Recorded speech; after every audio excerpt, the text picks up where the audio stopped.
जी, अस्सलाम वालेकुम। उम्मीद है कि आप तमाम दोस्त खैरियत से होंगे और आज का दिन भी ट्रेडिंग के हवाले से अच्छा गुज़रा होगा। मार्केट की कभी ऊपर की छलांग और कभी नीचे का जो है वो क्या कहते हैं गहरी खाई में गिरना, सिलसिला जारी है और आज भी मार्केट ने 1100 पॉइंट्स जो हैं वो निकाले। पाकिस्तान की इस वक़्त मौजूदा सूरत-ए-हाल काफ़ी दिनों से हम डिस्कस कर रहे हैं कि देखिए पाकिस्तान स्टॉक एक्सचेंज का मसला टेक्निकल नहीं है, फंडामेंटल है। और अभी भी सूरत-ए-हाल सीधी जो है वो होती हुई नज़र नहीं आ रही। कोई भी एक ऐसी पार्टी नहीं है जो कि ऐवान में अपनी अक्सरियत साबित कर सके। लेकिन अब सवाल ये पैदा होता है कि जिन-जिन पार्टीज़ की जितनी भी सीटें हैं, क्या वो उसको कन्फ़र्म भी रख सकती हैं या नहीं? ये भी एक सवालिया निशान है। कोई फॉरवर्ड ब्लॉक तो नहीं बनने जा रहा किसी एक पार्टी के अंदर। तो ये वो ऐसी चहमगोइयाँ हैं और इसके साथ-साथ एक बड़ी खबर ये भी है और वो ये है कि शायद कुछ लोग जो है वो री-इलेक्शन की बात भी कर रहे हैं। लेकिन बहरहाल ये एक अफ़वाह है और अफ़वाह के ऊपर इतने बहरहाल कान नहीं धरने चाहिए, जबकि हमारी ये एक हिस्ट्री भी रही है कि हमारे यहाँ अफ़वाहें अक्सर सच साबित हो जाया करती हैं। तो पॉलिटिकल महाज़ के हवाले से जो मामलात हैं वो बहुत ख़राब हैं और अभी कोई मामलात सीधे होते हुए नज़र नहीं आ रहे। जैसा कि कल भी हमने बात की थी कि बेहतर तो ये है कि आपने जो भी ट्रेड लेनी है, उसको आप स्टॉप लॉस के साथ लीजिए और आज बहुत सारे लोगों के स्टॉप लॉस हिट हुए। स्टॉप लॉस के साथ काम करेंगे, तो मार्केट में ज़िंदा रहेंगे। हो सकता है कि किसी भी दिन आपको कोई एक और बड़ा डाउनफॉल देखने को मिले और देन आप वापस जो है उस लेवल पर जाते-जाते आपको वक़्त लगे। या तो आप साइडलाइन में रहिए या अगर आपने काम करना है तो स्टॉप लॉस के साथ कीजिए। इंशाल्लाह सूरत-ए-हाल बेहतर हो जाएगी। अच्छे की उम्मीद बहरहाल रखनी चाहिए। शायद ये भी जो कुछ हमारे साथ हो रहा है, शायद ये एक प्रोसेस का हिस्सा है। तो प्रोसेस का हिस्सा है तो फिर मेरा ख़्याल है कोई परेशानी वाली कोई बात नहीं होनी चाहिए। आगे चलते हैं जी 1100 पॉइंट्स आज मार्केट ने निकाले और आज भी जो सर्किट ब्रेकर की सिचुएशन है 6 कंपनीज़ जो हैं वो अपर कैप हैं, जिसमें क्रेसेंट स्टील एक मर्तबा फिर हो गया। उसके बाद लोअर कैप की बात करें तो लोअर कैप में कोई काबिल-ज़िक्र कंपनी हमें नज़र नहीं आ रही। कुछ खबरें हैं, कुछ जो है वो अनाउंसमेंट्स भी हैं, उनको भी हम शामिल करेंगे। एक खबर जो है वो ये है कि ईसीसी ने अनदर मैसिव इंक्रीज़ जो है वो गैस प्राइसेज़ के अंदर जो है वो अप्रूव कर दिया है। देखिए गैस की कीमतें जो हैं वो अब इस कदर बढ़ चुकी हैं वो हमारे एक दोस्त हैं तो उनकी टेक्सटाइल मिल है तो उनसे मैंने बात की तो वो कहते हैं यार अब तो जो है ना वो क्या कहते हैं कि हमारे ऊपर असर होना ही बंद हो गया। क्योंकि अगर एक बार कोई चीज़ आपके ऊपर जो है वो आपको मारी जाए तो होता है, दूसरी बार मारी जाए, तीसरी बार जो है ना वो जिस्म नम हो जाता है। तो उनका बिज़नेस वो कह रहे थे यार बिज़नेस नम हो गया है और अब जो है वो हम इस इंतज़ार में हैं कि ये किसी जगह पर टिके ताकि हम जो हमारे इंटरनेशनल जो हमारे बायर्स हैं उनके साथ हम कोई नेगोशिएशन कर सकें, उनको कोई कोटेशन दे सकें। क्योंकि जब तक जो है वो गैस की प्राइस किसी जगह पर सेटल डाउन नहीं होती, एनर्जी प्राइसेज़ बिजली की प्राइस किसी जगह सेटल डाउन नहीं होती, तब तक उनके लिए एक्सपोर्ट्स के लिए जो कोटेशन देना है, वो काफ़ी मुश्किल हो रहा है। तो जैसा कि बसा औकात हम लोग वीडियो में डिस्कस करते रहे हैं कि हमारा मसला ये नहीं है कि प्राइसेज़ ज़्यादा हो रही हैं। हमारा मसला ये है कि जो भी होना है, वो एक बार हो जाए। इलेक्शन के हवाले से भी यही प्रॉब्लम है। जिसने जो करना है, वो एक मर्तबा करे, देन इसका डिसीजन हो जाना चाहिए। ये जो गैर यकीनी की सूरत-ए-हाल है, ये बहुत ज़्यादा नुकसान पहुँचा रही है हमारी इकोनॉमी को।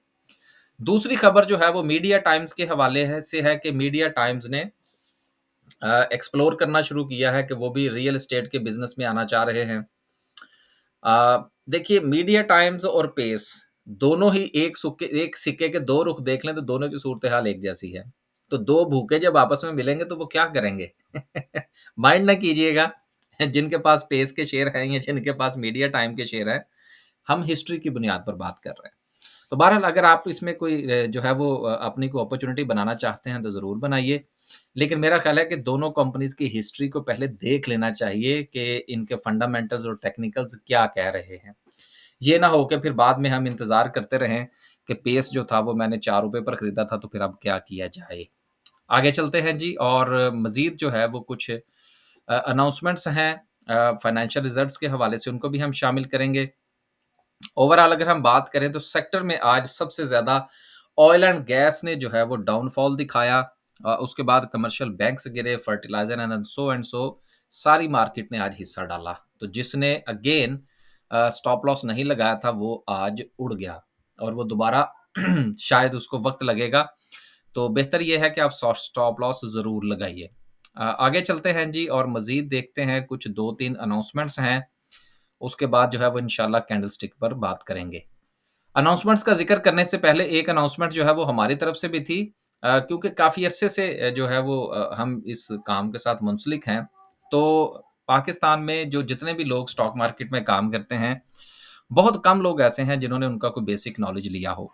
तो हम बहरहाल इन्वेस्टर के हवाले से हम एक कोर्स करवा रहे हैं। उसका एक बैच हमारा मुकम्मल हो चुका है, दूसरा जो है वो इंशाल्लाह कुछ दिनों तक हो जाएगा। पहले बैच का जो पार्ट 2 है वो इंशाल्लाह इस सैटरडे को होगा। और दूसरा बैच जो है वो भी ऑलरेडी जो है वो पाइपलाइन में है। तो गुज़ारिश ये है कि ऐसे लोग जो स्टॉक मार्केट की बेसिक नॉलेज नहीं रखते, उनके लिए हमने ये कोर्स डिज़ाइन किया है। इस कोर्स की जितनी भी तफ़सीलात हैं वो सारी की सारी इस वीडियो में हैं, आप इसको देख लीजिएगा। इस कोर्स के अंदर हम शुरू करेंगे कि स्टॉक मार्केट होती क्या है और फिर हम जाएँगे ट्रेड और देन पोर्टफोलियो और टेक्निकल एनालिसिस और फंडामेंटल एनालिसिस, बेसिक्स जितनी भी हैं इंशाल्लाह वो इस कोर्स के अंदर कवर करने की कोशिश की जाएगी। इसकी तमाम तफ़सीलात जो हैं वो इस लिंक में हैं।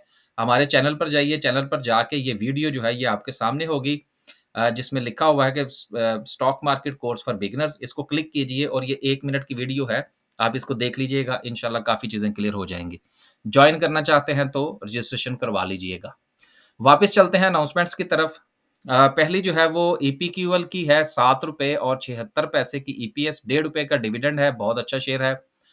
उसके बाद ऑरियक्स वाले हैं, ₹2 की ईपीएस है, ये देते ही जो इनका डिविडेंड है, वो मोस्टली सेकंड क्वार्टर में भी कुछ ना कुछ दे दिया करते थे, लेकिन इस बार नहीं दिया।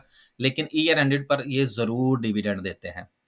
उसके बाद चिराग पैकेजिंग है, ₹1.47 की अर्निंग है, ₹1 का डिविडेंड है। मीज़ान बैंक दिन दुगनी और रात चौगुनी तरक्की कर रहा है, इसलिए कि हमारे यहाँ एक कॉन्सेप्ट है और वो ये है कि पैसा हमें बैंक में रखना है, रखना भी करंट अकाउंट में है, फिर रखना भी हमने इस्लामिक अकाउंट में है।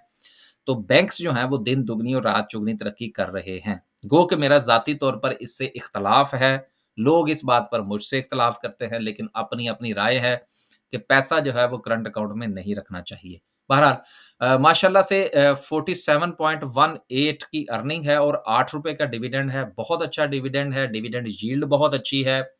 मुस्तकबिल के हवाले से अच्छे डिपॉज़िट्स जो हैं वो हम इसके सोच सकते हैं कि मीज़ान बैंक में बनेंगे तो एक बड़ा बैंक है बहरहाल। इस्लामिक बैंक की बुनियाद भी इसी ने ही रखी, जिसने रखी उनसे हमारा इख्तलाफ है, लेकिन बहरहाल अ, जो एक हकीकत है वो ये है कि अच्छा शेयर है।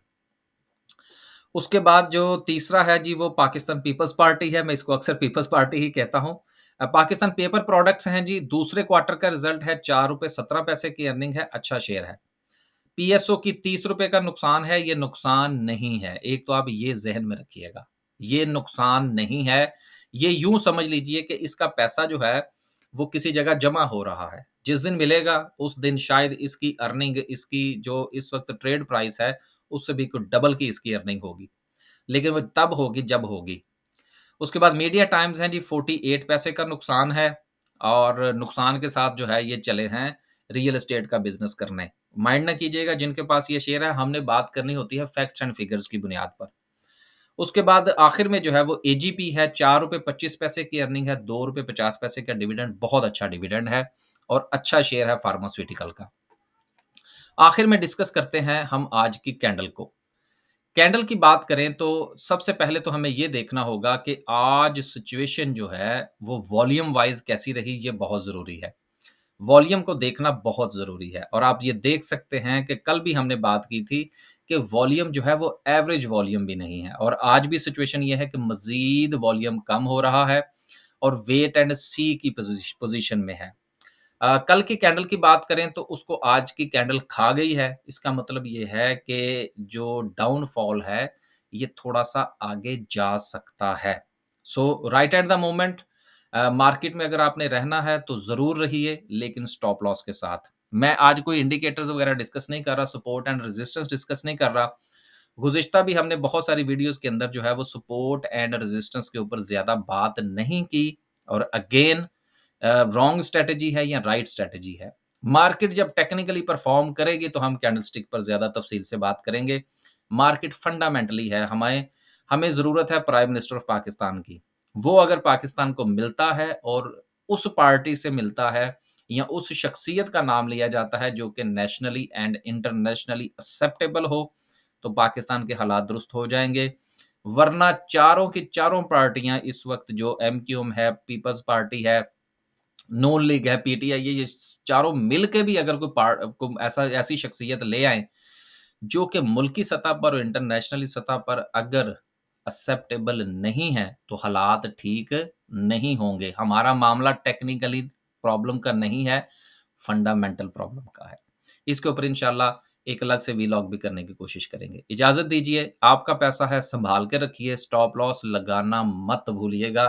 नहीं तो बेहतर ये है कि 2-4 दिन साइड पे होकर चाय-शाय पिएँ और ज़रा दूर से देखें कि मार्केट क्या कर रही है। अल्लाह हाफ़िज़।